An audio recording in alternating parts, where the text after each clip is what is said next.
Gente, boa tarde. É com muita satisfação que a gente começa o nosso painel, né? O poder dos números, mediando e ampliando a representatividade feminina no setor feminino, no setor mineral, perdão. Meu nome é Karen, eu sou uma das diretoras da Human Mine Brasil.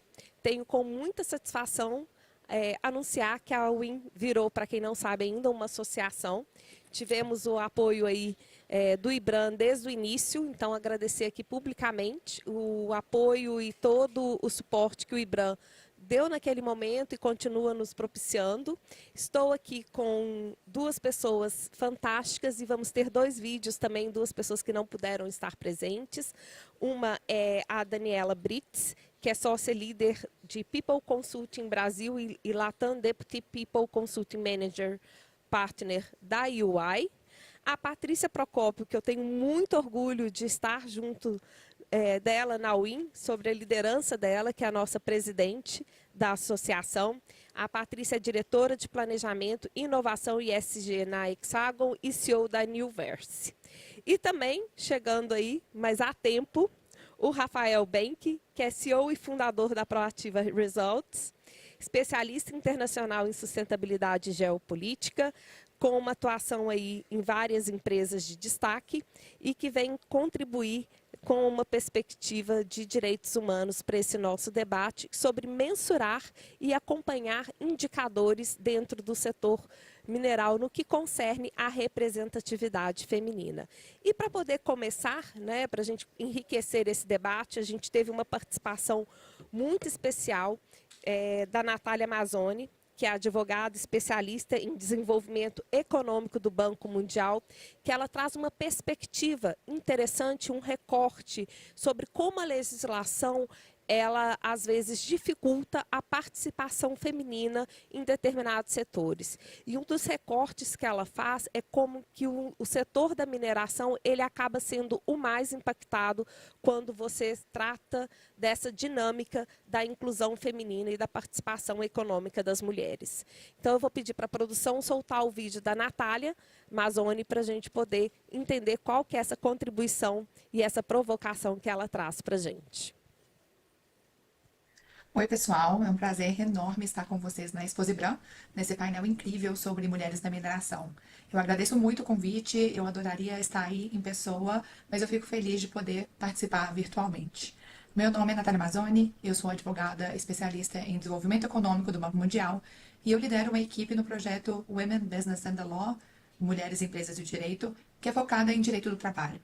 E o nosso time analisa as leis e os regulamentos que moldam as oportunidades econômicas das mulheres em 190 países, ajudando governos, o setor privado e a sociedade civil a entender o que impulsiona ou que ainda limita a participação feminina no mercado de trabalho, inclusive nos setores essenciais da economia, como o da mineração. E hoje eu queria começar com uma ideia central para a nossa discussão, que é a plena inclusão da mulher no mercado de trabalho não é só uma questão de justiça, é uma decisão econômica que faz muito sentido.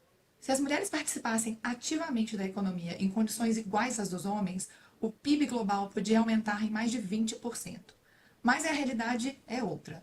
O nosso relatório Women, Business and the Law 2024, que foi publicado no ano passado, aponta que quase 2,4 bilhões de mulheres ao redor do mundo ainda não têm os mesmos direitos econômicos que os homens. E quase 1/3 dos países do mundo ainda tem leis que impedem que as mulheres trabalhem em certos setores, como a mineração, construção, energia, fábrica, transporte.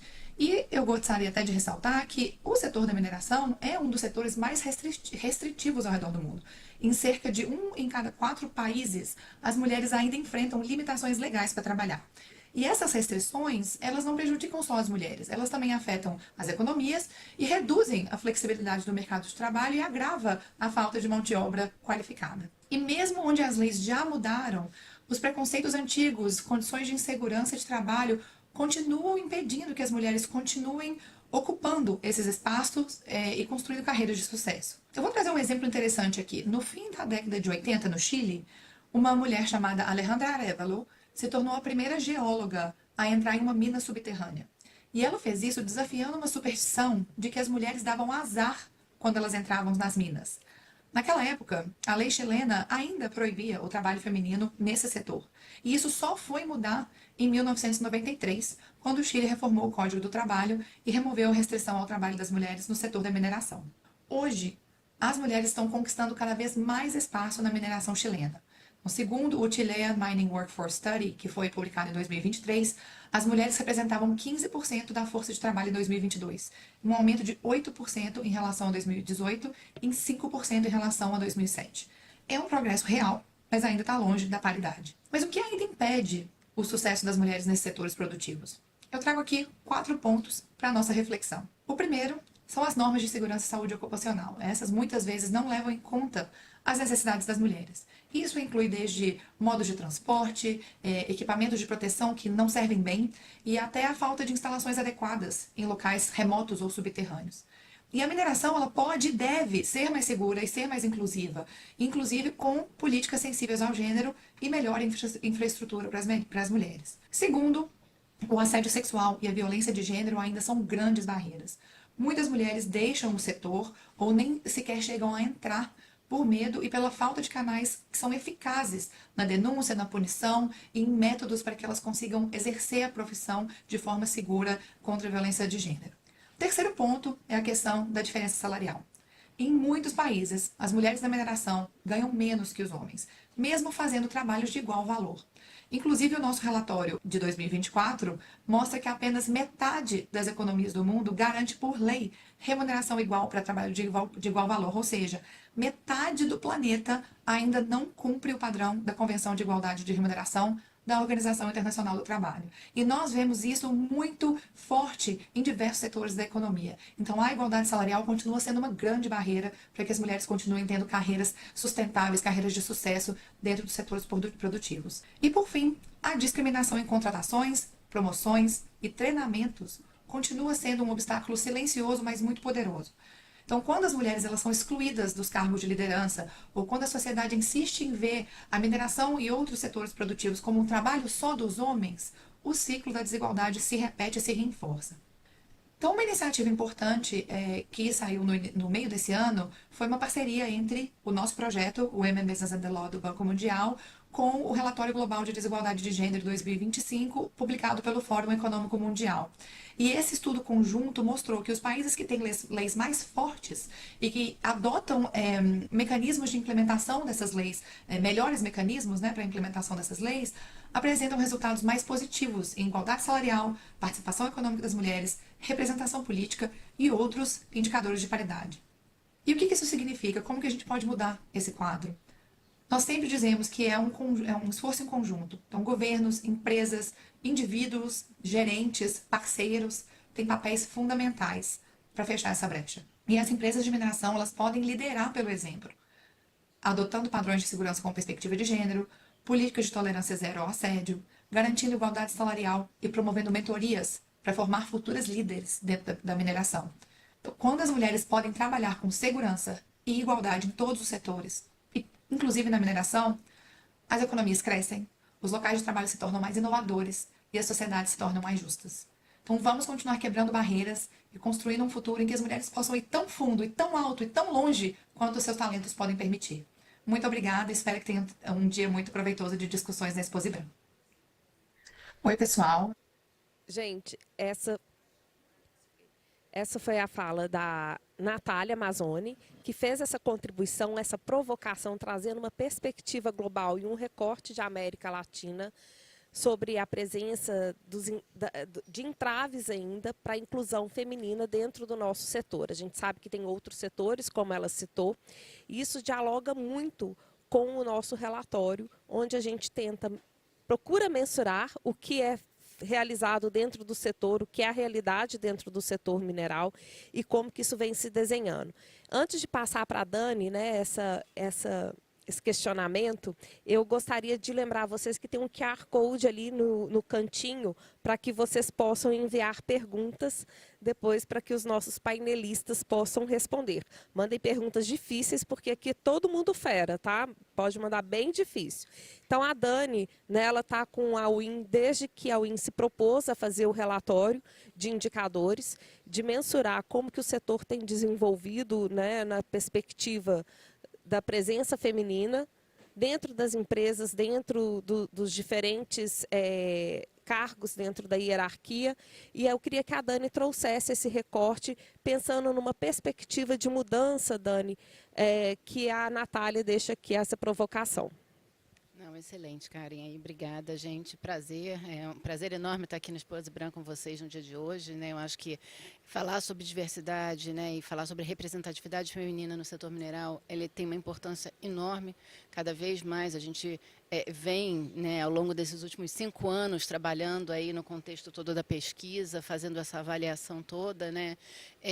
E o que a gente vê, de fato, que são dados muito complexos, né? Complexos e preocupantes, né? A gente vê, por um lado, alguns avanços, mas, por outro lado, a gente vê alguns retrocessos, né, que nos levam a pensar quais são as ações, as políticas e as práticas que as organizações devem estar pensando dentro do contexto do setor mineral, né?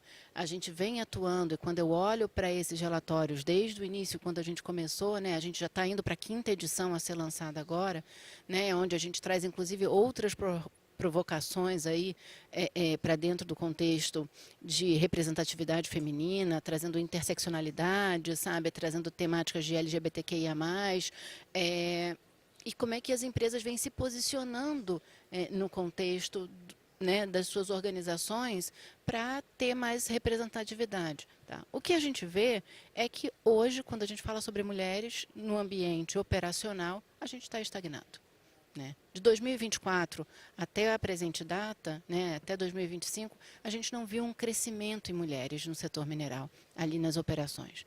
A gente não vê desenvolvimento e programas de desenvolvimento sendo criados ou até mesmo renovados para que possam aí, auxiliar as mulheres em ascensão de carreira. Tá? Agora, por outro lado, a gente viu algumas mulheres subindo em posições de liderança, né? Então, a gente viu 3 pontos percentuais aí do ano passado para esse ano em algumas mulheres aí subindo aí em posições mais de gerência, coordenação e supervisão. Mas, ao mesmo tempo, você não tem entrada de novas mulheres aí no contexto do negócio. Então, isso traz uma preocupação muito grande, porque eu acho que conecta muito, né, com o que a Natália trouxe. Faltam políticas, faltam processos, né, faltam subsídios para que as mulheres consigam, de fato, aí, entrar dentro do contexto do setor mineral e ter um apoio. Então, a questão de saúde mental, flexibilidade, uma governança. A gente viu uma diminuição significativa dos comitês e de supervisão de comitês, sabe, de governança, de diversidade, equidade e inclusão nas organizações do ano passado para cá, né? Então, isso é um alerta e um ponto de atenção para as organizações, né, que precisam aí começar a se estruturar de uma forma diferente para revisitar essa questão no contexto dos seus negócios, né? Dado que, quando a gente fala sobre essa questão da representatividade feminina e o ROI que isso traz para dentro do contexto do negócio, a gente vê um diferencial significativo, né, no resultado das organizações. Tá? Então, é um ponto de reflexão. Karen. Excelente, Dani. E uma das coisas que a gente tem que pensar, né, a gente teve um painel aqui anterior que tratou sobre a questão da legislação, que é muito mencionado pela Natália. A questão da gente ainda ter uma legislação no Brasil vigente, onde que mulheres não podem trabalhar em minas subterrâneas. Isso é uma realidade, então a deputada Grace estava endereçando essa pauta, liderando essa frente, que é uma fonte de preocupação, né, porque restringe um ambiente de atuação. E pensando na parte de política de direitos humanos, né, Rafael, como é que a gente pode fazer essa amarração entre o que a Natália trouxe numa perspectiva global, com esses indicadores que a UI coleta para a gente, considerando o setor mineral, porque a gente tem mineradoras e empresas prestadoras de serviço dentro desse relatório, só fazendo que a Dani já deu alguns spoilers aí, mas fazendo aí um convite para vocês, a gente lança a 5ª edição do relatório, numa crescente no dia 2 de dezembro, começamos com 16 empresas, né, Paty? Respondemos, e esse ano a gente teve 57. e a gente também faz uma diferenciação entre as mineradoras e as empresas que fornecem soluções. Então, Rafael, como é que você faz aí essa amarração entre essa perspectiva do relatório produzido pelo Banco Econômico Mundial e o nosso relatório dentro da perspectiva de direitos humanos?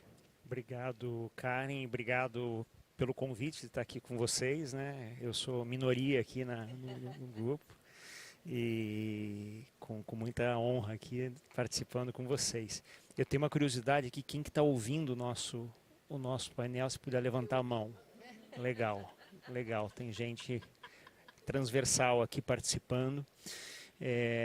Eu acho que assim, o nosso painel é sobre relevância das métricas, né? E a gente viu desde a fala da Natália de abertura e logicamente esse relatório valioso que o UAI produz, né, em parceria com o IN Brasil, sem números a gente não ia saber como é que está, né?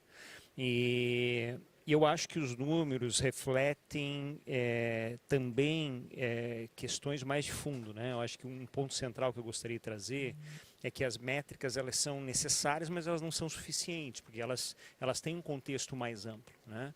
Mas quando bem formuladas, bem desenhadas, elas servem de excelente termômetro do que está acontecendo com indicadores muito importantes, né? O que a gente vem sentindo das empresas é que tem uma questão de cultura, de ambição, de ânimo, entusiasmo, que foi abalado um pouco transversalmente com essa questão do ESG. Né? Eu acho que o painel anterior, para quem assistiu sobre DI em geral, né, que o Ricardo estava trazendo, fazendo um pouco do paralelo americano com o brasileiro e diferenciando um de outro, o fato é que, como ele mesmo disse, essas questões na narrativa se misturam, né? E não há uma separação clara de quanto que nos Estados Unidos houve um pouco de reversão, né, nessa agenda, ou muita reversão, sobretudo com a nova administração, e que no Brasil o fluxo, pelo menos no direito, né, segue um caminho diferente, né?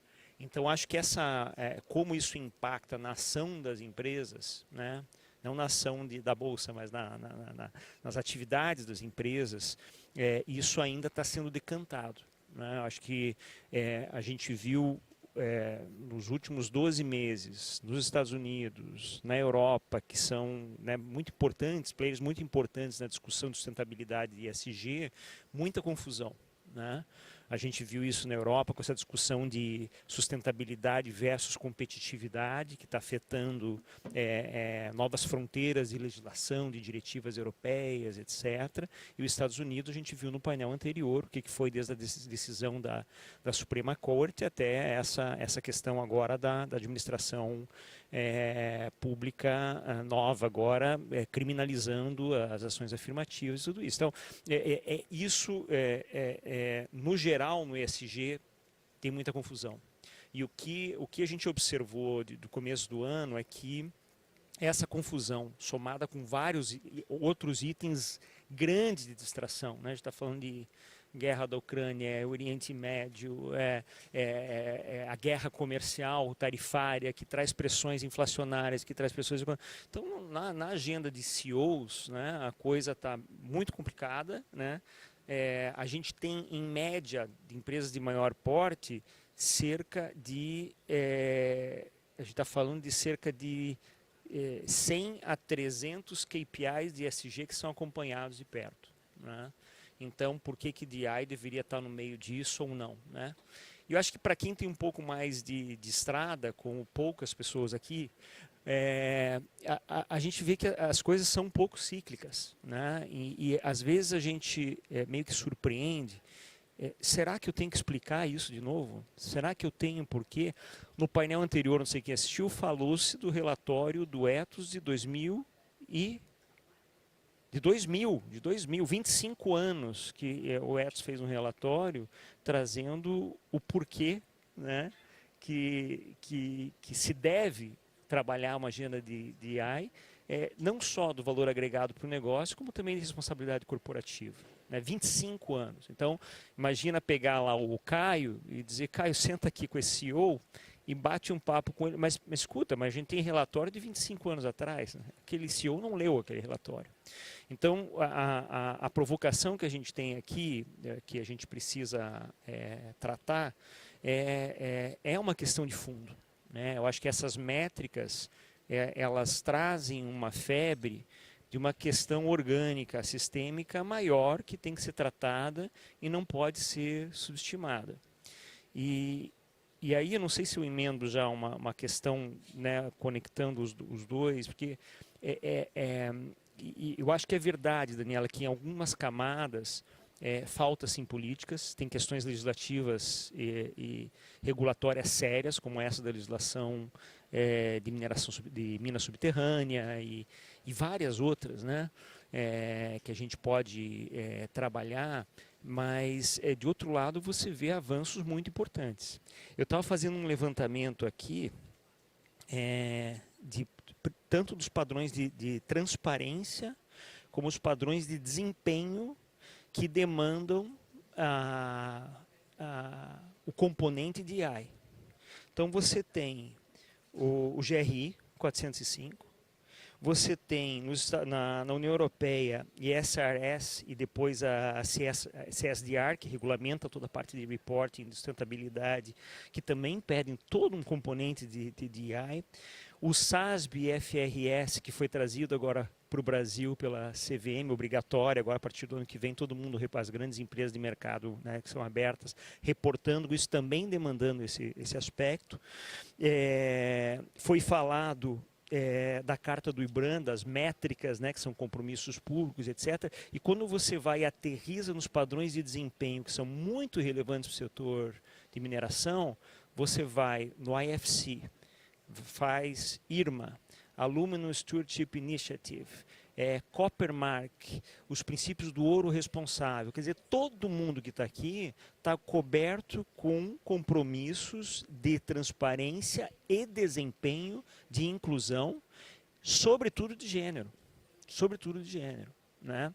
Então, como que, né, Dani, a gente pode ver esses dados caminhando tão animicamente e até dando passos muito sérios para trás, como a gente viu nesses últimos, já em 2024, curioso em ver os de 2025, quando a gente tem toda a maré empurrando para compromissos efetivos nisso.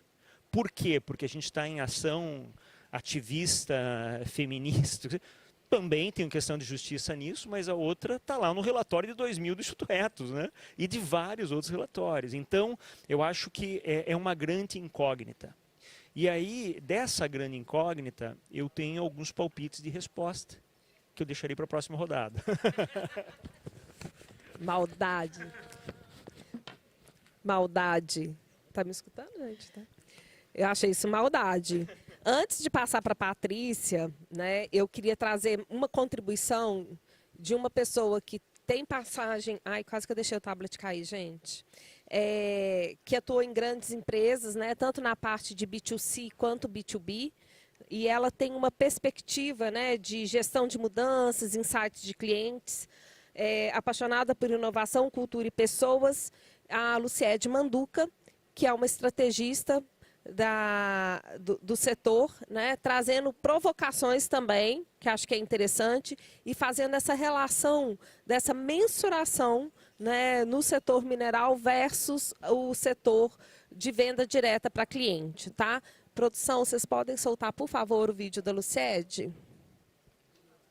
É indiscutível, né, quando a gente tem mais mulheres na mineração, a gente tem um ajuste social, né, uma oportunidade de desenvolver as comunidades e a sociedade de uma forma geral. Mas falando aqui em negócios, em business, em resultados sustentáveis, é importante entender que a gente precisa identificar que outros indicadores com a visão de negócio se conectam com a indústria. Então, a gente já tem estudos de mercado e já temos cases de empresas B2B que, ao investir em ter mais mulheres nas suas operações, tiveram resultados expressivos em relação a maior segurança, maior produtividade, redução de turnover, desenvolvimento de equipes. Então são outro pool de indicadores que a gente precisa medir para que de fato a gente mostre o sucesso de se ter as mulheres na nossa indústria. Para além disso, acho que é importante dizer que estamos num momento onde, para além de representatividade, precisamos falar de inclusão. Vejo inúmeras iniciativas já há algum tempo relacionadas à representatividade, ou seja, a ter mulheres na indústria da mineração e em outras indústrias pesadas também do B2B. Mas o ponto central aqui é como que a gente trabalha a inclusão ou como a gente trabalha a representatividade de uma maneira mais intencional. Então, é super válido as ações que já são costumeiras, como criação de grupos de afinidade, grupos de mentoria, né, para desenvolver essas mulheres, programas de desenvolvimento, mas eu queria fazer uma provocação aqui para a gente extrapolar um pouco mais e a gente ampliar a nossa visão pensando na experiência do empregado em toda a jornada do empregado, do colaborador dentro de uma organização, que passa desde como a gente se posiciona, né, em como proposta de valor, né, aos empregados. Então, como é que a gente está se posicionando para atrair novos talentos?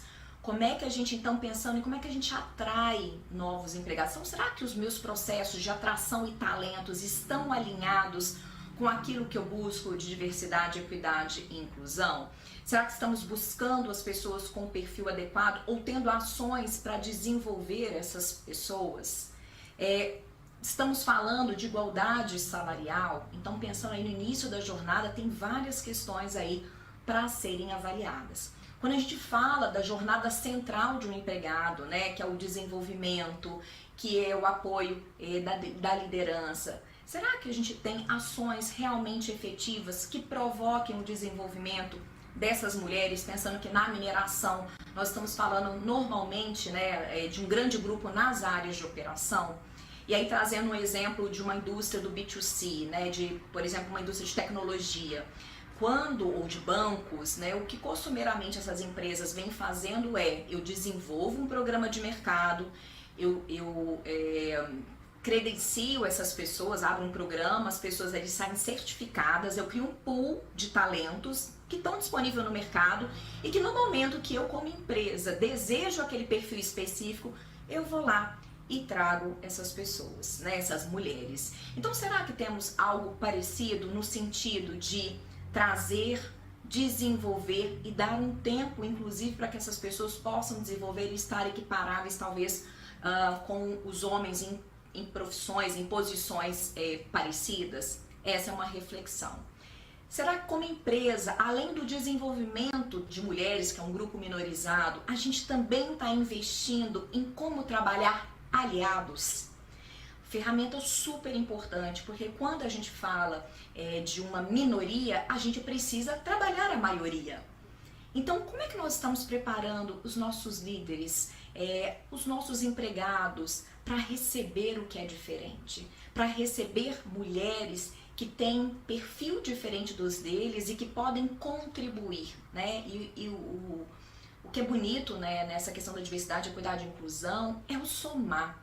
É como é que a gente agrega, como é que a gente pega o melhor de cada um desses grupos, e aqui vou falar, né, das mulheres e dos homens, e a gente trabalha em conjunto para ter melhores resultados.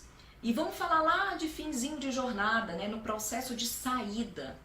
Será que o processo de saída, eu entendo o que está acontecendo para que essas pessoas, essas mulheres estejam saindo da companhia?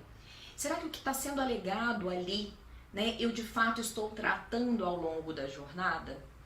Então, falar de diversidade, equidade e inclusão, falar de um número maior de mulheres na mineração, passa por a gente entender a jornada dessa empregada dentro da empresa, avaliar os momentos que importam, os processos. É importante a gente ter, sim, programas de desenvolvimento para elas, mas também para aliados, ter métricas que meçam resultado efetivo. E, obviamente, sim, é importante, de novo, ter os grupos de afinidade, contar com parcerias no mercado. E aqui, uma provocação que eu faço é que esse é um desafio da indústria. o quanto que a indústria, as empresas da indústria estão de fato se mobilizando para repensar, né, este processo para além da representatividade, mas de fato um processo de equidade e inclusão em todos os sentidos. Espero nos ver em breve, estou à disposição para trocar mais e desejo um excelente painel e ótimos debates aí para vocês na Exposibran. Um grande beijo. Gente, essa foi a participação da Luciede, né? E agora eu queria... São tantos ganchos que o vídeo dela promove, né? E a gente pegar também o vídeo da Natália, juntar os dois, dá vontade da gente ficar aqui 50 horas conversando e tentando destrinchar o tanto de insight que sai dessas provocações. Mas eu queria passar para a Patrícia, né, a nossa presidente da Human Mine, por que ela teve esse insight, né, de mensurar, medir, de tentar entender o que estava acontecendo com a presença dessas mulheres dentro do setor, fazer essa leitura, por que ela entendeu que isso era necessário, comprou essa bandeira, né, e hoje a gente está indo aí celebrar a 5ª edição do nosso relatório. Obrigada, Karen. Boa tarde a todos e todas. Bom, isso aí, na verdade, é um movimento de mulheres, né, que se juntou para poder discutir toda essa questão, né, que talvez não tivesse sido tão intencional assim, mas talvez um reflexo de um momento, de uma época, né? Acho que a gente vem vivendo, trabalhando e trabalhando sem muita consciência nisso, assim.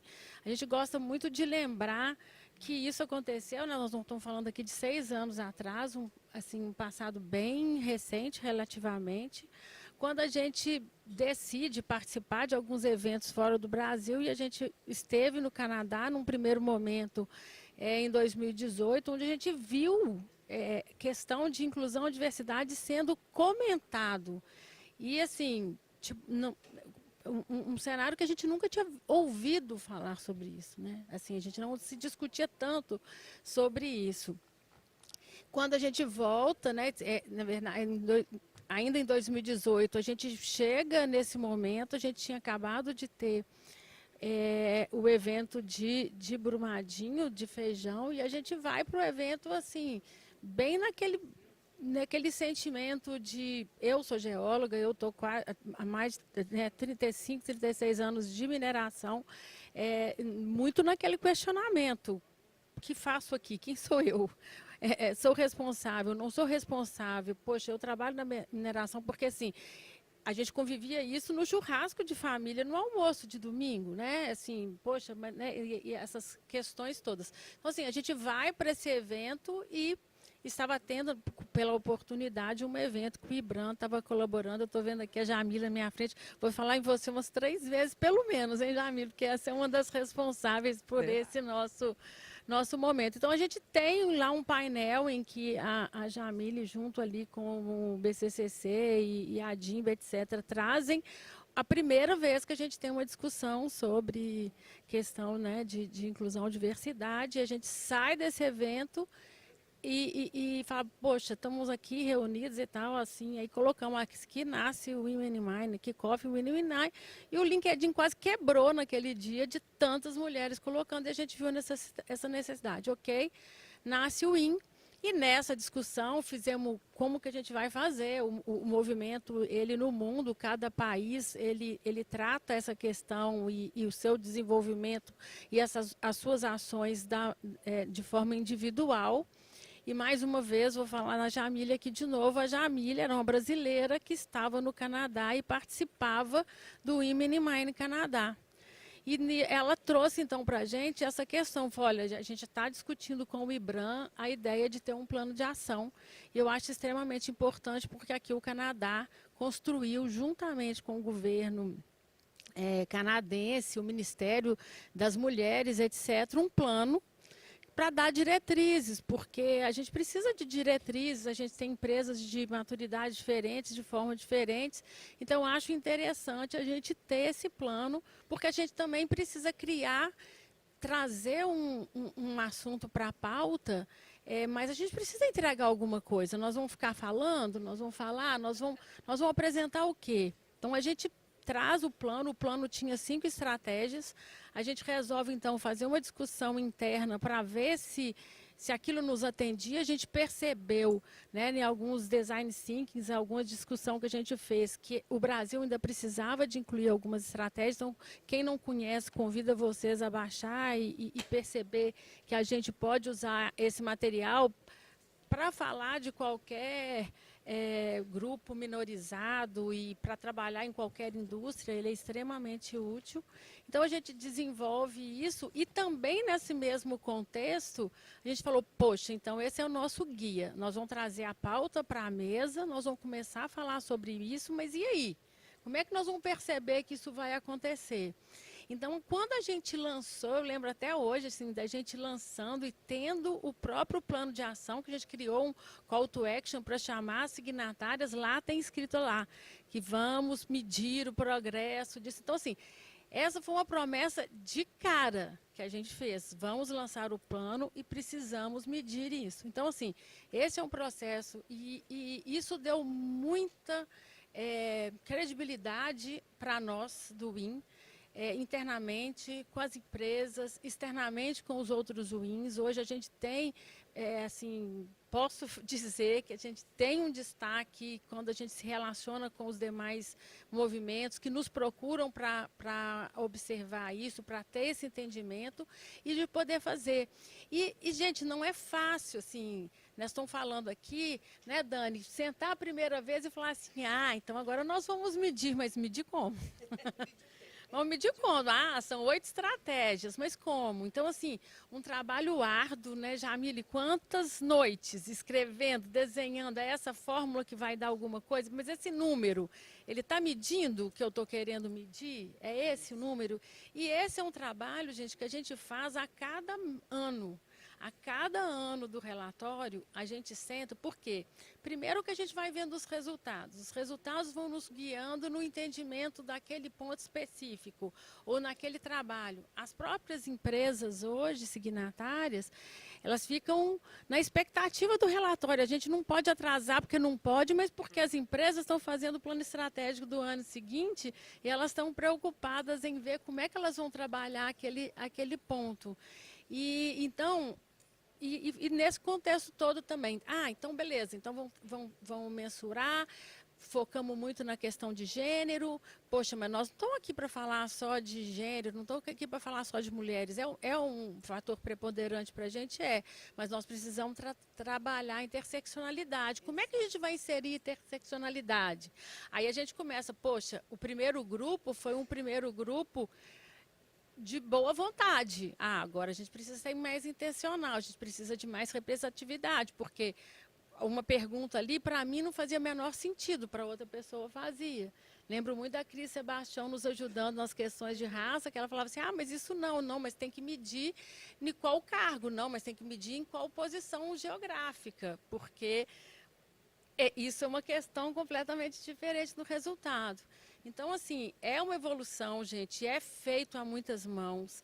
A gente precisa muito de ter o feedback das próprias empresas, das pessoas que estão lendo aquele contexto. A gente, agora também, por exemplo, a gente vai lançar o próximo relatório. A gente teve uma evolução também muito grande, um amadurecimento muito grande. A gente teve a ajuda de uma das nossas diretoras, que é a Luciana Félix, da Anglo Gold, que debruçou em cima, começou a trabalhar bastante em alguns detalhes na questão de interseccionalidade, porque é isso. E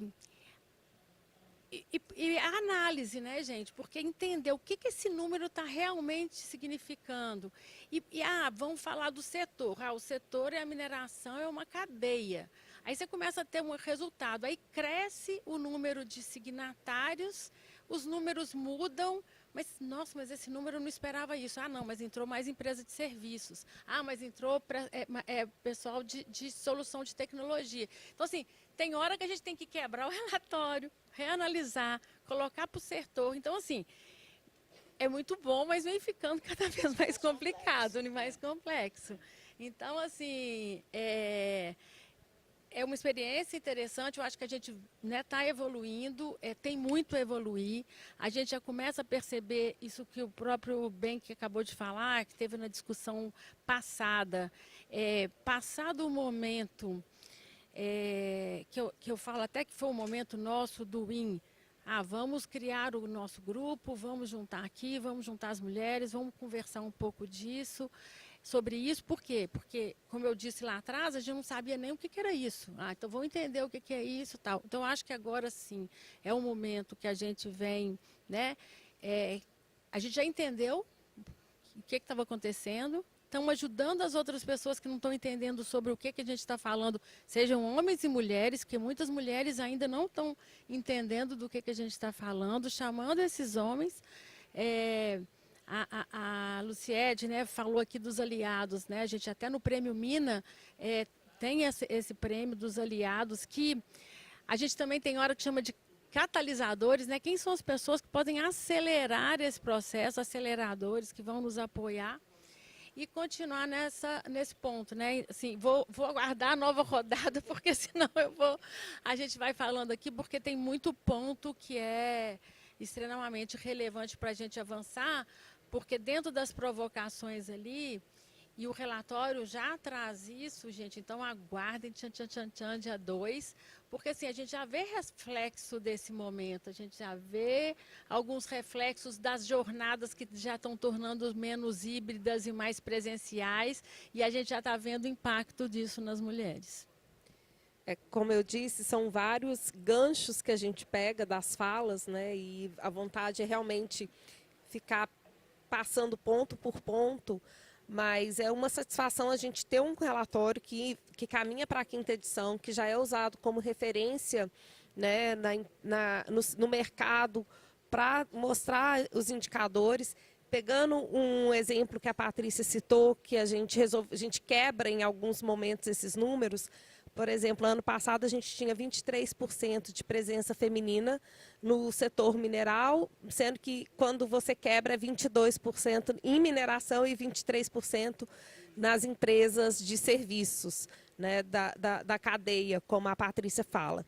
E a gente tem alguns números que nos deixam tristes, né? Apesar da gente ter tido um turnover menor das mulheres, mas a gente tem a questão dos conselhos de administração, que a gente vinha numa crescente. Esse número é o que mais me impacta sempre quando eu faço a leitura do relatório de 2024, que a gente vinha numa crescente da presença feminina. A gente chega a 30% de mulheres nos conselhos de administração e a gente cai para 11% no ano passado, né? Esse ano a Dani, não sei, e é lei, exatamente. Aí a gente esbarra numa legislação que é favorável, mas que o mercado não consegue acompanhar, que é o contrário da outra que foi citada aqui, né? E a gente tem feito várias iniciativas para poder ajudar nesse processo, né, Patrícia, dentro da questão da UIN, do que a gente pode contribuir para essa evolução, mas a gente esbarra em algumas coisas. E aí eu queria que a Dani trouxesse, né, essa leitura aí do relatório, desses indicadores, dos que nos deixam felizes e do que nos deixam tristes, não tão otimistas assim. Eu acho que a gente traz aí pontos super relevantes, né? Eu acho que conectado até com tanto o que a Luciede e a Natália trouxeram, né, de terem políticas e legislações específicas que impulsionam, né, esse movimento todo, ainda você vê o movimento ainda tímido, e também por parte das mulheres às vezes, eu não quero estar nesse lugar, tá? Porque eu não tenho a inclusão, que foi aquilo que a Patrícia falou, né, que a própria Luciede falou, tá? Então, assim, a falta da inclusão gera essa questão de que você não tem um senso de pertencimento, né, de que você não é ouvida, que você não pode ajudar, que você não está contribuindo. Então, é um lugar que muitas mulheres acabaram decidindo que não querem estar. Às vezes por falta também de flexibilidade, né? Uma série de questões, até, gente, EPI, que a gente fala que são coisas simples, né? Mas em várias organizações a gente tem uma dificuldade enorme com essas questões, tá? Então, é de fato aí um ponto de atenção, tá? E aí, trazendo um pouco dos números, né, que eu falei que os números são complexos, né? A gente traz aqui, por exemplo, né? A gente tem um aumento da presença de femininas em cargos executivos, né? 25% das mulheres hoje acabam ocupando cargos executivos, então de supervisão, de gerência, de coordenação dentro do contexto do negócio. Então isso mostra que existe aí, né, um aumento dentro disso. Mas quando a gente olha para os avanços de força de trabalho feminina entrando dentro do contexto do setor mineral, a gente vê que isso do ano passado para esse ano está estagnado, sabe? A gente não vê uma evolução, porque não há o interesse também das empresas e uma coisa das mulheres, e uma coisa que a Luciede falou que é muito clara para mim também, para além de ser uma questão cultural, existe também uma questão de, sabe, de employee value proposition, sabe? Então, onde está a proposta de valor para que a pessoa possa se engajar, se conectar com aquela organização, se conectar com o setor mineral, né? Na semana passada mesmo eu tive uma discussão falando sobre mineração do futuro, tá?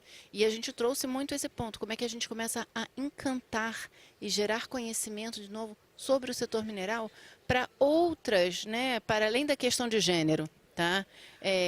Mas para outras pessoas. O famoso, a indústria como imã de talentos, né? Como é que a gente vai atrair? Né?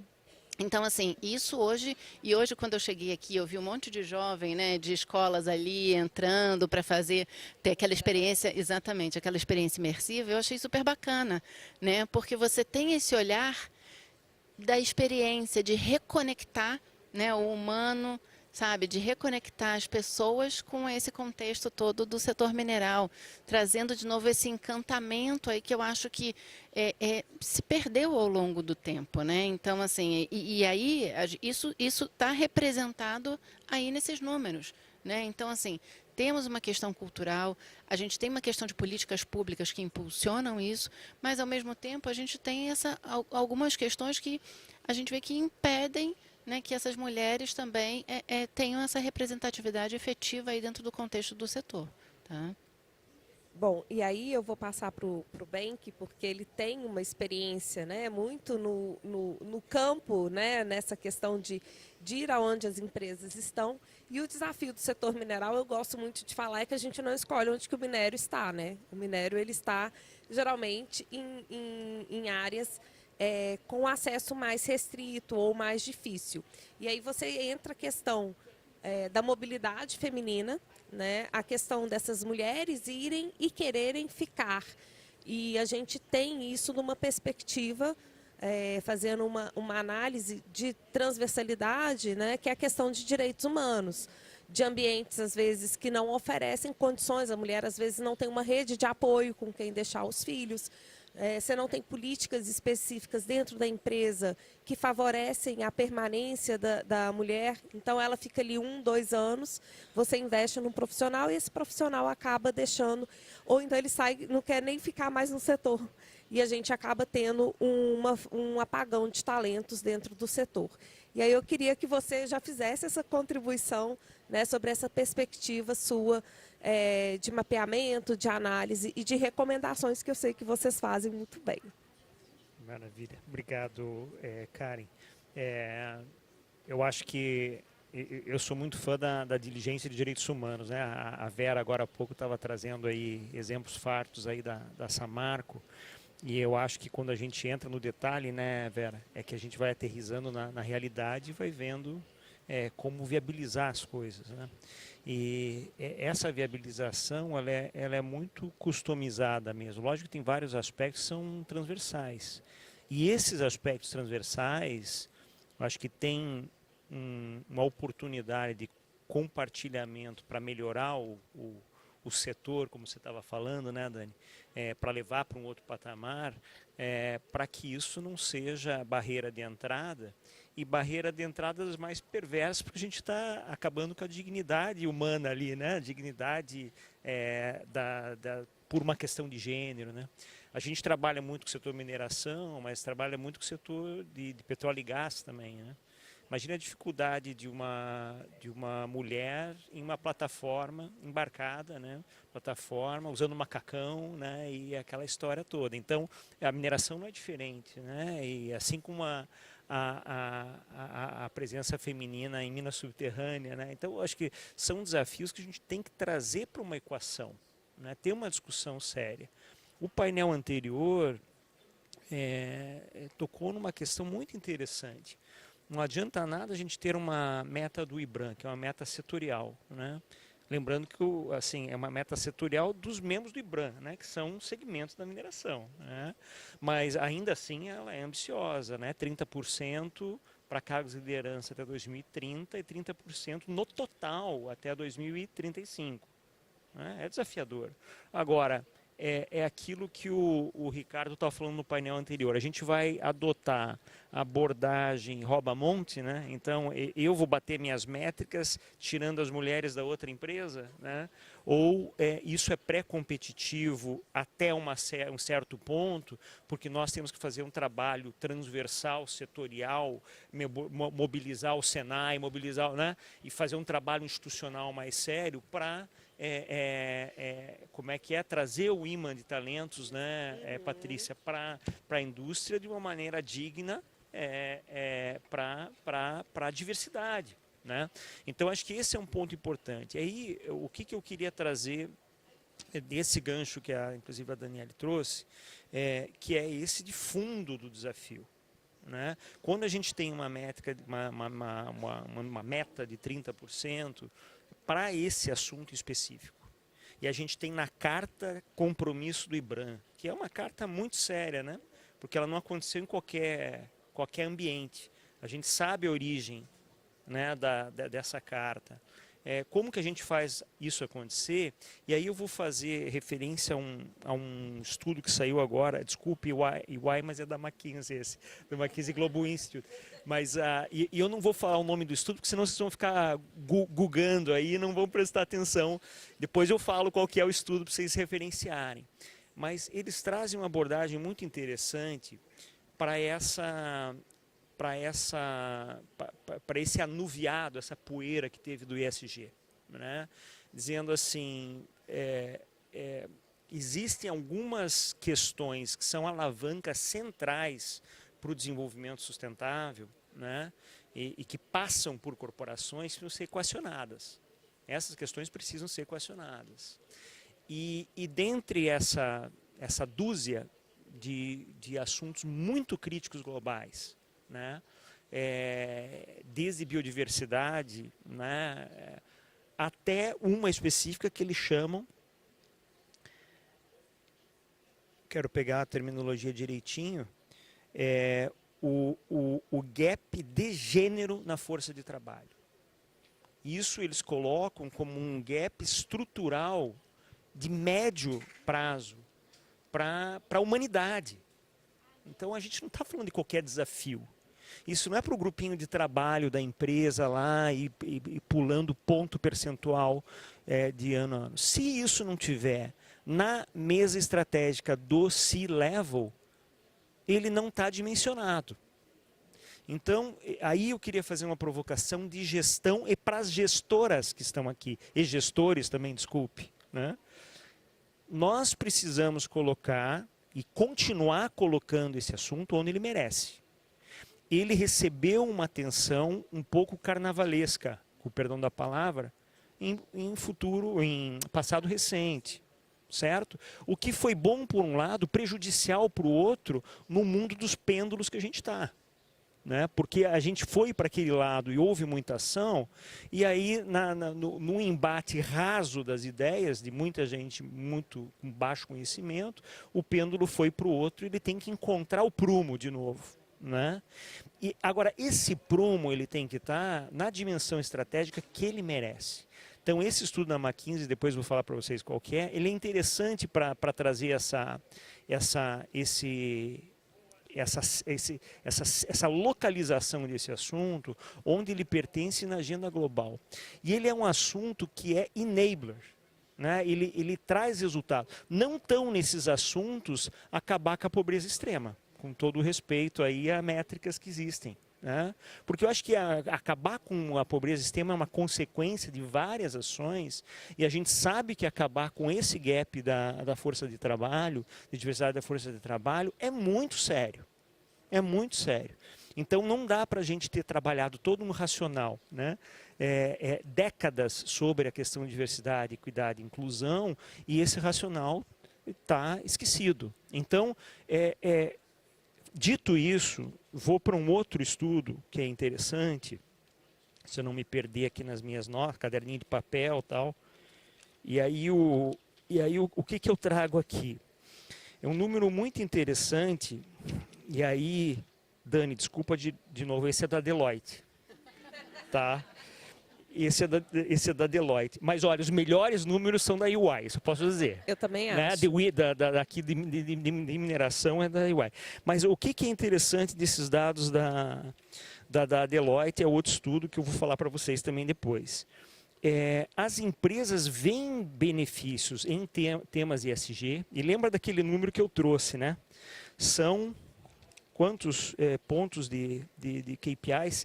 100 KPIs de ESG que estão em voga nas empresas. Então, dentro disso tudo, como é que eu me acho? E o que é mais ou menos relevante, certo? Então, onde que chama mais atenção, essa é aquela pesquisa da Deloitte do C-Level, número 1, geração de receita. Número 2, regulação compliance, a gente falou disso. Falamos os dois já. Número 3, imagem e reputação, um pouco prejudicada agora por causa desse efeito pêndulo, né? Número 4, risco e resiliência, certo? Número 5, redução de custo. Então, assim, pega o Gustavo Pimenta, que estava aqui hoje de manhã, quando ele falou de mineração de futuro, quero ver se a foto vai aparecer aqui ou vai me trair. Eu tirei a foto ali que ele colocou de visão do futuro da mineração. Número 1, operações inteligentes, né? Número 2, minas minimamente invasivas. Número 3, zero estéreo. Número 4, compartilhamento de valor. Número 5, força de trabalho do futuro. Certo? E aí a gente escuta o Caio Magri falando assim, eu não vejo a mineração do futuro sem necessariamente passar pela questão da diversidade, equidade e inclusão. E aí a gente volta no estudo da McKinsey e vê esse gap histórico. Então, para a gente levar esse setor para a mineração do futuro, a gente tem que trabalhar isso de uma maneira estruturada. Ponto. Solução, certo? As gestoras e os gestores que estão aqui têm que trabalhar construindo um plano estruturado multi-stakeholder. Eu estou falando multi-stakeholder a começar dentro da empresa. Quem são os seus aliados? Puxa, o Investor Relations está preocupado com o que vai sair na bolsa, porque é obrigatório agora. O Legal está preocupado com compliance. O meu comercial está preocupado com o que o fornecedor quer.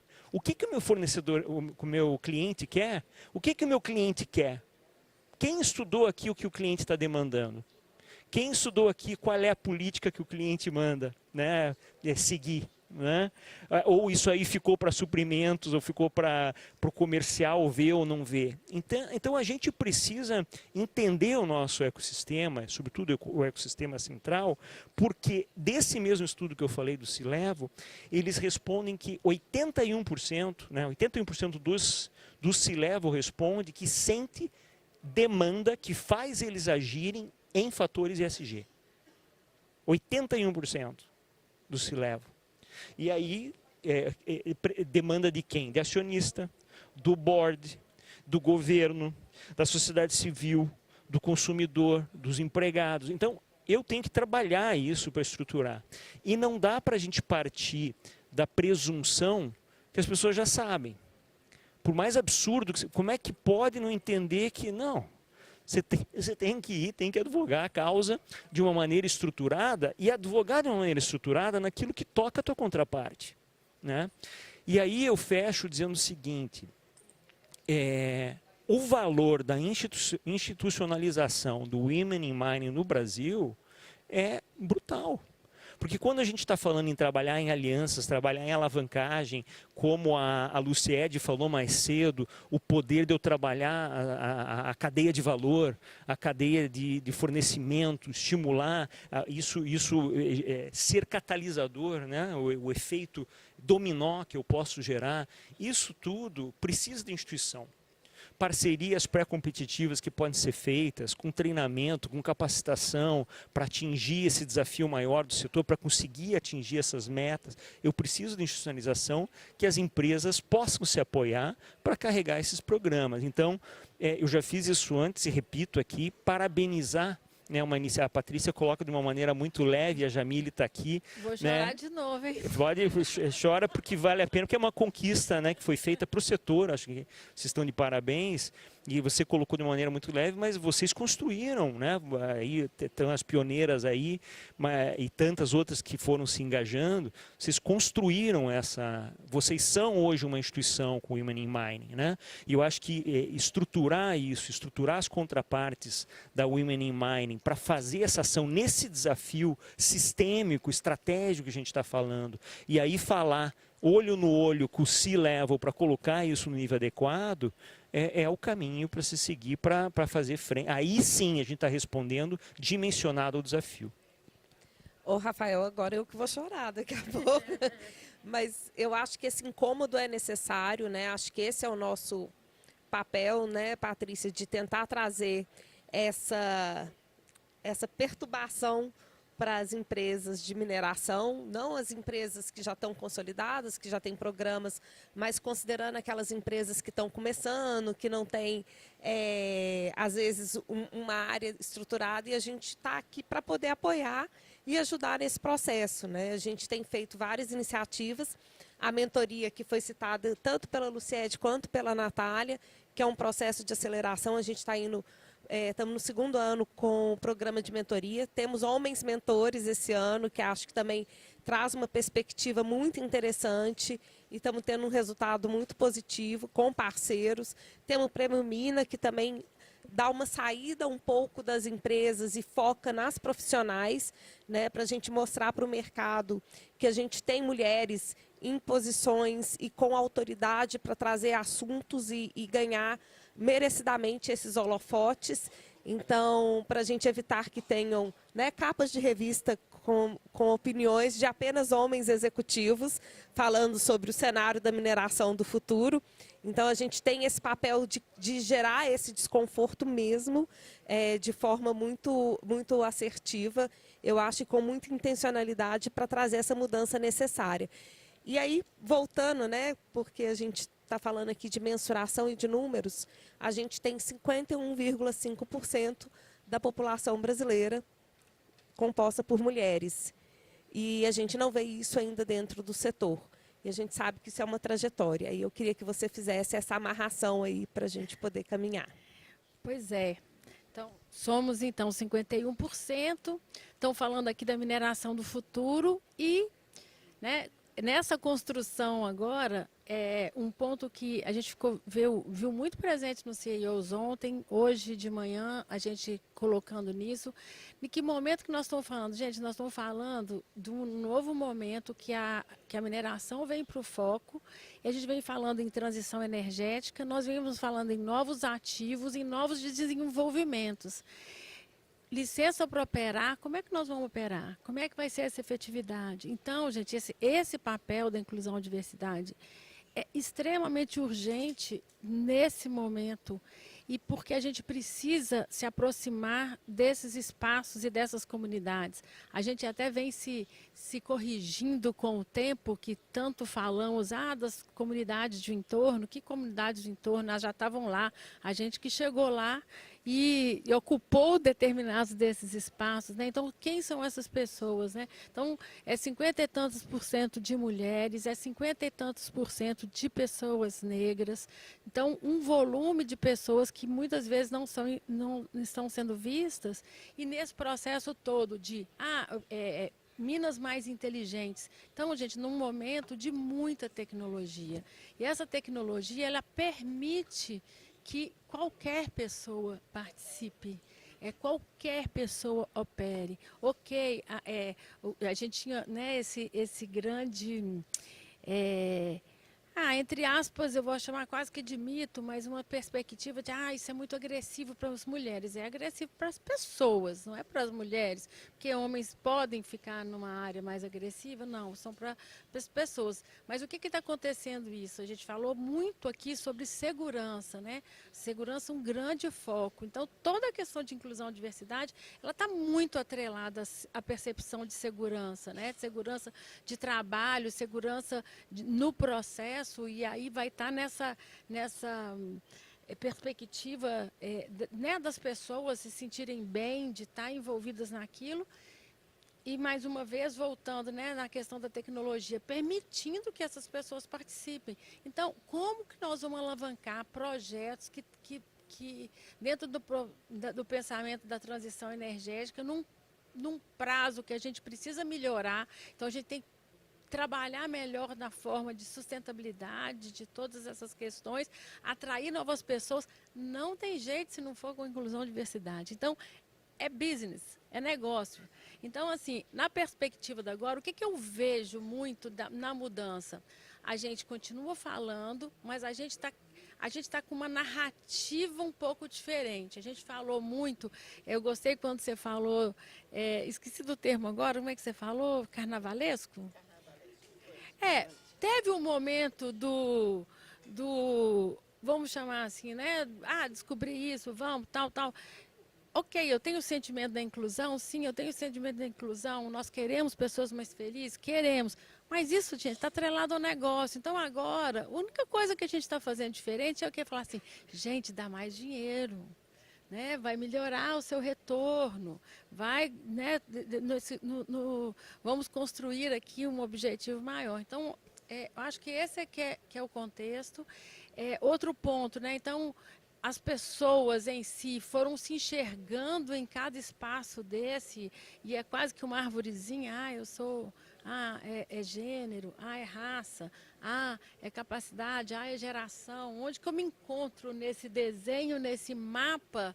Só que agora o processo é juntos, porque são pessoas e esse processo a gente vai alavancar juntos. Então são as parcerias, são os grupos mais juntos, para fazer essa transformação, essa ressignificação da mineração que é tão necessária e que não surjam operações rejeito para dar uma desanimada na gente e a gente pensa, ai meu Deus, lá vou eu subir no palco de novo para falar da mineração, mas vamos juntos, não vamos deixar, né, essas questões acontecerem e pensando mesmo num futuro melhor para todos, que vai passar pela mineração e que ele não vai acontecer se a gente não insistir na inclusão e diversidade, assim. E só um ponto, assim, eu já falei isso uma outra vez, mas vou falar de novo, assim, de vez em quando eu converso com algumas pessoas e algumas que eu tenho muita proximidade, e um grande amigo chegou perto de mim há pouco tempo e falou assim, Patrícia, já passou, né? Esse tema já passou. Você já teve tempo demais nisso aí, vão dar, isso aqui não está nem fazendo bem para a sua imagem mais não. Então, assim, ainda tem essa percepção, sabe? Então, é difícil, mas é isso, vamos lá. Posso só fazer uma consideração super importante, não quero monopolizar aqui, mas assim, para quem também trabalha nesse assunto, né, ou principalmente motivado por valor, né, quando a gente fala em trazer algumas argumentações racionais a mais, é quase que ofensivo. Né? Assim, eu já me vi nessa posição defendendo várias questões de sustentabilidade e dizer assim, não é possível que eu vou ter que falar de dinheiro, de não sei o que, dá para argumentar uma causa que é óbvia, é justa, né? E a gente tem que, não tem espaço para emoção no mundo corporativo, claro que tem, né? Todo mundo é humano e tal, mas a gente não pode, no momento daquele, levar para o emocional, né? A gente tem que pensar de uma maneira estruturada naquela contraparte que a gente está trazendo como aliado para desenvolver aquela visão, aquela estratégia, e a gente tem que ajudar aquela parte que responde a seus interesses a ter munição para justificar aquela agenda estratégica. Então, se a gente quer esse assunto na mesa estratégica, aquela contraparte que vai defender isso na mesa estratégica tem que ter munição. E quem tem que ajudar a trabalhar essa munição é quem está interessado que a causa se desenvolva. Então, isso é central para nós. Se a gente quer que o CEO defenda isso, quais são os interesses do CEO, quais são as demandas que o CEO tem que responder para manter esse assunto na agenda estratégica? Porque se eu não der munição para ele, ele não tem como defender. Tem outros assuntos que concorrem a essa mesa, né? É igual você falou, né, Patrícia? Ou chegou um amigo e disse, olha, já deu o teu showtime. Não é showtime. Isso é uma agenda perene de construção. Por quê? Porque isso.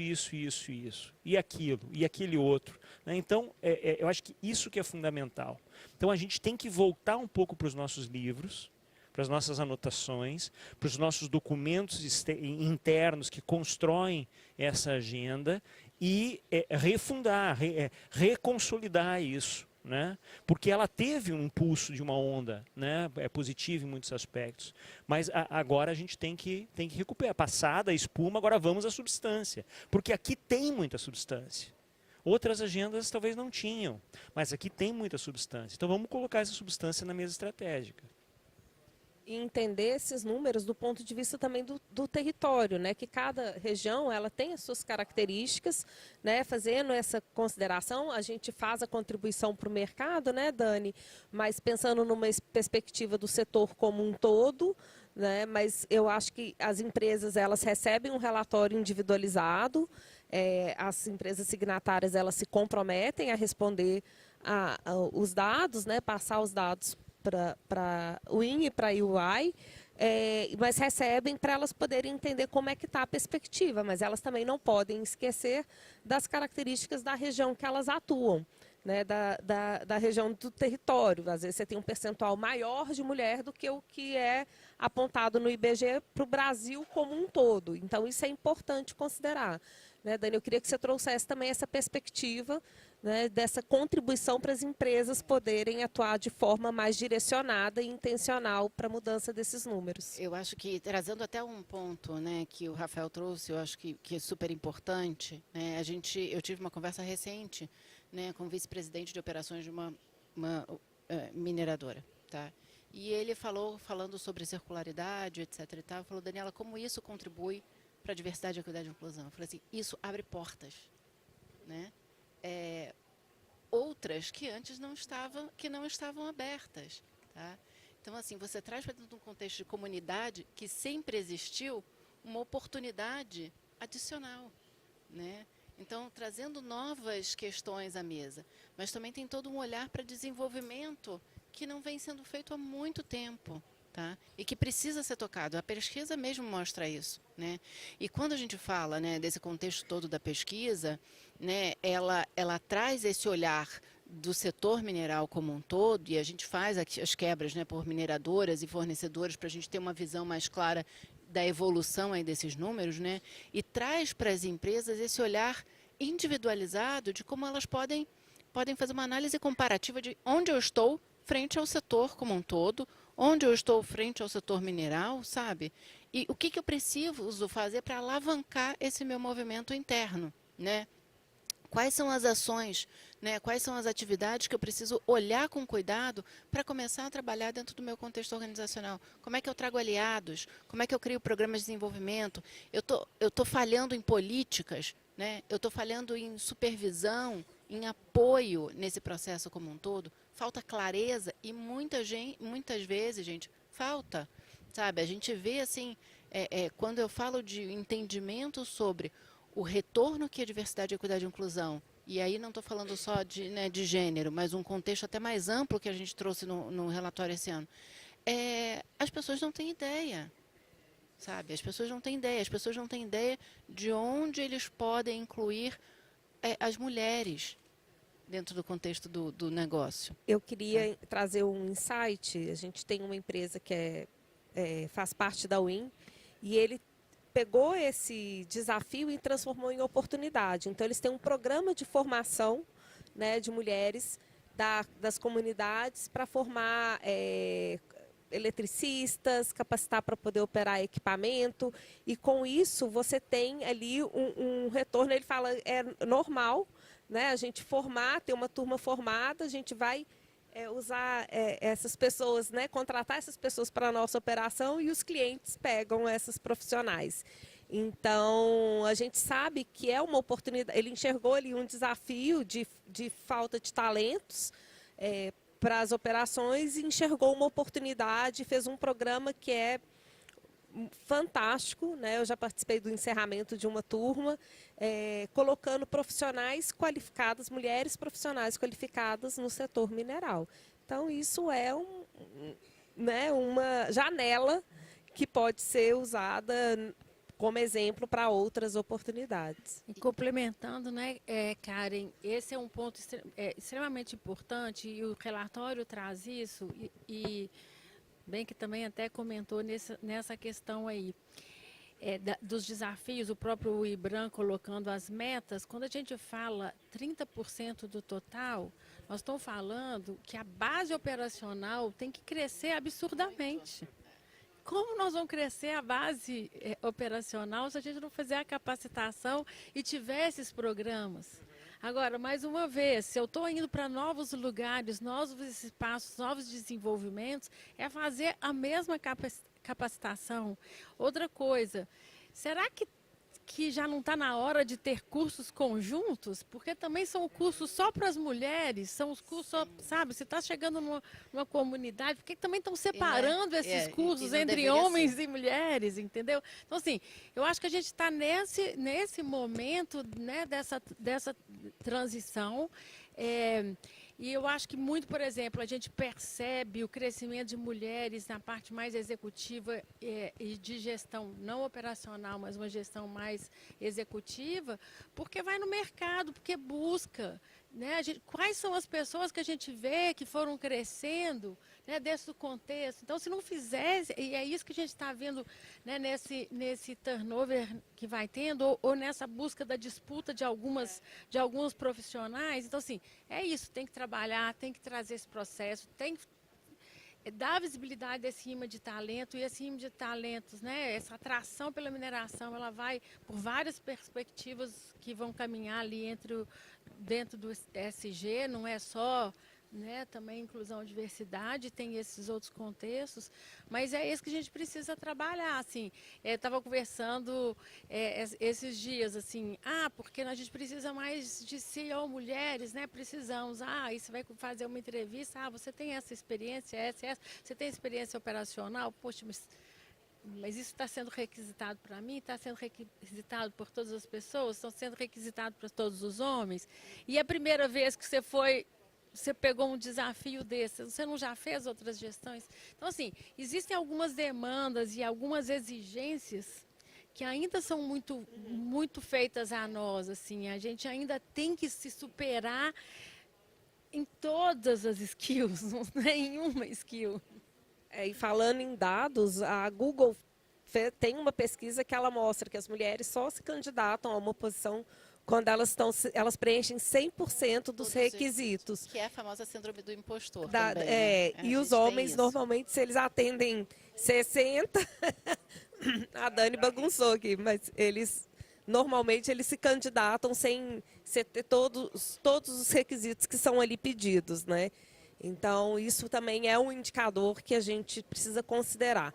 Eu vou pedir, então, para passar para as considerações finais, para a gente já... Não tem perguntas? Tem duas perguntas aqui, que eu acho que são para o nosso painel. Elas fogem um pouco do tema, mas acho que a Patrícia vai gostar muito de responder. Como mulher, como posso me posicionar de forma assertiva para demonstrar minhas habilidades e ganhar a confiança da liderança para crescer profissionalmente? Bom, isso já foi mais difícil no passado, né? Porque eu acho que hoje, quando eu fico olhando, né, meu passado e como que eu fui crescendo, assim, eu me desvesti de mulher para conseguir esse meu espaço, assim. É por isso que o Women in Mining está aí, a gente está aqui para poder insistir. É como mulher ou como pessoa se aproximar e buscar, né, assim... Talvez nem ter essa preocupação. Acho que o nosso papel é meio que criar esse atalho, né, Paty? De poder ver. E assim, eu acho também que uma coisa que eu venho aprendendo com as pessoas, com as novas gerações, e eu tenho 2 filhos e venho aprendendo muito com eles, assim, é muito direcionamento de você se conhecer como você mesmo e você gosta de fazer. Eu sou de um tempo que você tem que fazer isso, você precisa conseguir isso, o gosto não era levado muito em consideração, assim. E também acontecia, e também de experiências anteriores, dos meus líderes do passado, eles também não estavam preocupados em entender as minhas habilidades, e sim, então assim, você não tinha muito aquele fit, você tem esse perfil, você se adequa a essa tarefa, não, as pessoas eram meio que forçadas em cada função. Eu acho que assim, é trocar de ideia com o seu líder para mostrar o que você gosta de fazer, o que você faz melhor, ou pegar um feedback para ir direcionando, porque eu acho que esse que é o caminho, assim. E a gente falou muito, hoje de manhã também se falou muito nisso, né, da escutativa, ter essa troca para você ir para um caminho que você tem habilidade e desenvolver aquilo que talvez você não tenha, mas né, vai estar dentro do seu gosto fazer. Então, acho que é por aí. Eu sabia que você ia gostar de responder essa pergunta. E a segunda pergunta que apareceu aqui para a gente é como podemos, na prática, engajar mulheres em funções de auxiliares de produção, onde se acredita que apenas a força física é importante. Eu acho que tem uma mudança de perspectiva aí muito grande. Né? Hoje não existe mais essa questão da força física. Exatamente. Né? Hoje, quando a gente fala de mineração, não tem força. Né? A gente tem automação, tem, né, autonomous truck, a gente tem perfuratrizes completamente diferentes, a gente tem twins, a gente tem, né, quase jogar um videogame em algumas situações. Tá? Então, não se fala mais disso. Né? Se fala de competência. Né? As competências que a gente precisa para estar nesse lugar dentro do contexto do setor mineral. Então, eu acho que está muito dentro disso que a gente falou, Patrícia, eu acho que do que você tocou. Né? Hoje, essa escuta ativa de entender onde eu estou, onde eu quero chegar, né? E quais são as competências que eu tenho hoje, o que eu preciso de competências adicionais frente aos desafios de negócio, frente ao futuro da mineração, né? Como é que eu me desenvolvo nesse contexto, sabe? Para assumir essas posições hoje de liderança. Então, eu acho que essa questão de força física é uma conversa que eu acho que está em outro lugar já. A questão da força física, quando a gente vai para a área operacional, esse é um ponto que ainda ele pega no sentido assim, de exposição, de alguns trabalhos que são mais, vamos chamar assim, né, mais roots ali, mais pesados e tal, mas isso, eu acho que isso que a gente precisa entender, é aptidão ou vontade, tipo, ninguém pode decidir isso por nós. Então, é o seguinte, mina subterrânea, há quem goste, há quem não goste, homens e mulheres. Hoje você desce numa mina subterrânea, que apesar da legislação ser contra, aprendi até muito outro dia na nossa visita lá na Anglo Gold, né, com o Luiz. Hoje, assim, por curiosidade, não sei se vocês sabem, mas continua a legislação sendo negativa e a gente tem mulheres na mina subterrânea porque usa-se do artifício não, né, da questão legal do acordo coletivo sindical. Quando você faz um acordo coletivo, você pode ali, por definição, né, e é um processo ali legal, você pode modificar alguns pontos, por isso você tem mulheres. Então, assim, a questão de você ter mulheres ou homens em determinadas funções, fala assim, mas isso não é ergonômico para a mulher, mas então vamos olhar a ergonomia também masculina. Então, acho que esse é um contexto que a gente tem que entender ali naquela etapa. Primeiro, segurança. Passou no filtro de segurança para homens e mulheres, e aí depois você vai ter, porque você tem mulheres mais fortes, homens mais frágeis. Então, não é gênero, é composição, é força, é definição. Eu estou vendo aqui, Tayane balançando a cabecinha assim, a mulher saiu de uma maratona ontem, de um Iron, e está aqui. É uma pessoa que super admiro, cara. Eu ligava para ela dava lá no salão, porque aí estou no ônibus, mas no ônibus, às 5 horas da manhã estava no ônibus, 4h30 para chegar na mina. para trabalhar na mina inteira. E depois ela chegava, tipo assim, tô chegando em Paraupebas agora 7h30, tô indo para academia. Oi? Oi? A Tayane quer fazer isso, ela fez isso, ela tá gerente agora, ela tá na liderança, ela quer. Tá na final vai do decidir? Mina. Tá no final da mina, daqui a pouco tem a solução. Então, assim, ela quer, gente.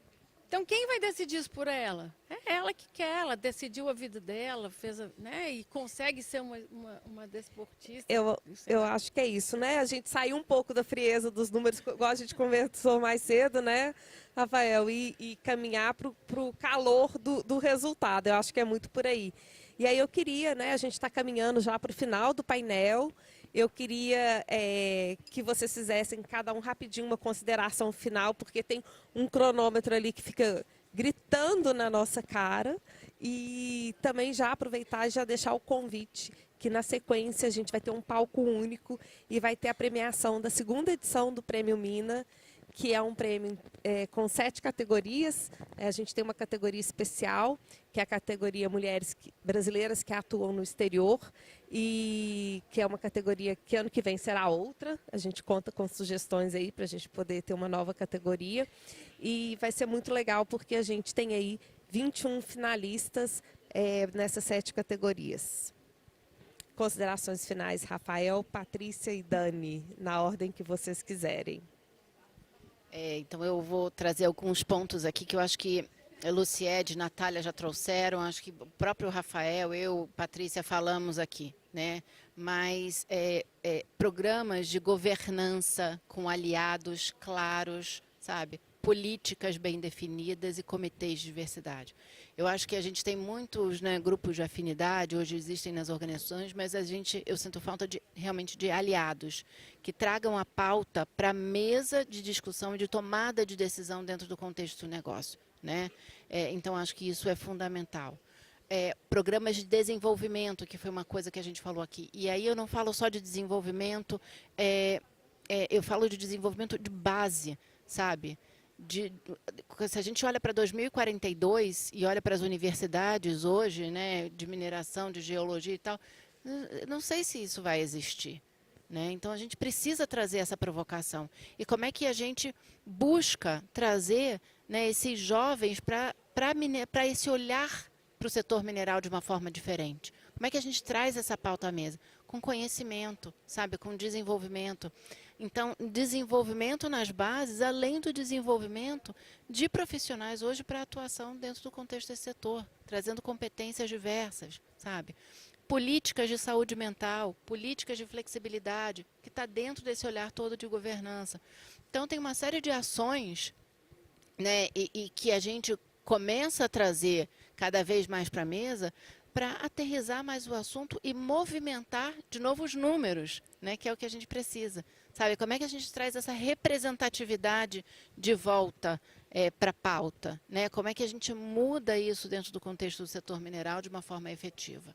Tá? Então, assim, eu acho que é uma reflexão e que as empresas, através até do próprio relatório, têm esse olhar para pensar no que hoje eu já estou fazendo e o que eu preciso ainda fazer. Né, o que eu preciso me provocar enquanto organização, junto às minhas lideranças, do que é necessário ainda fazer para a gente trazer essa melhor representatividade para o cenário que a gente precisa. Tá? E eu acho que só complementando, porque você já falou tudo, né, Dan?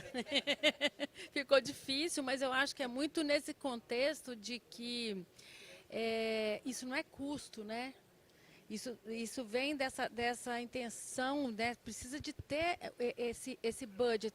Eu queria falar muito simplesmente, mas que precisa ter dinheiro nesse processo. Não tem dinheiro para inovação, não tem dinheiro para sustentabilidade, precisou virar até uma verba selada ali, definida do budget para investir naquilo, né? Então, acho que a gente precisa ter nesse contexto e ter essa intencionalidade, né? E não ficar só nesse processo, mas ressalto aí essa necessidade disso estar bem atrelado à estratégia da empresa como um todo, e para isso precisa do orçamento. Um minuto. Na semana passada, minha mãe fez jubileu de ouro de médica, né? 50 anos de profissão. E eu sentei com as minhas filhas, né, de 11, 15 anos, e contextualizei o que é uma mulher fazer 50 anos como médica, e expliquei o que estava acontecendo 50 anos atrás. E expliquei um pouco do histórico e perguntei para elas: vocês sabem quando que as mulheres começaram a votar no Brasil? E cada coisa que eu ia contando do histórico, elas iam ficando boquiabertas, porque a gente parte de alguns pressupostos, esquecendo que tudo é muito recente, que a gente tem muito que caminhar. E aí eu fico com as palavras da Vera, que ela trouxe lá do Egito, de plantar a tâmara, né, e os 100 anos, mas, a Vera disse, existe hoje tamareira híbrida que você produz tâmara em 5 anos. Então, eu não acho que as conquistas que a minha mãe teve que passar nesses 50 anos, ou que as mulheres tiveram que passar nesses 100 anos, vão precisar dos 100 anos das tamareiras. Agora, depende de nós melhorar essas métricas, lembrando que, se a gente pega os 5 pontos que o Gustavo Pimenta trouxe, todos eles estão em ação. E o que tem que acontecer aqui tem que estar em linha de ação estratégica para acontecer. Então, mãos à obra. Gente, muito obrigada, né? E assim, agradecer a cada um dos palestrantes, a Luciede, a Natália, que mandaram um vídeo, né? Rafael, Patrícia, Dani, pelas contribuições. Muito obrigada e fiquem aqui para o Prêmio Mina. Obrigada a todos aí.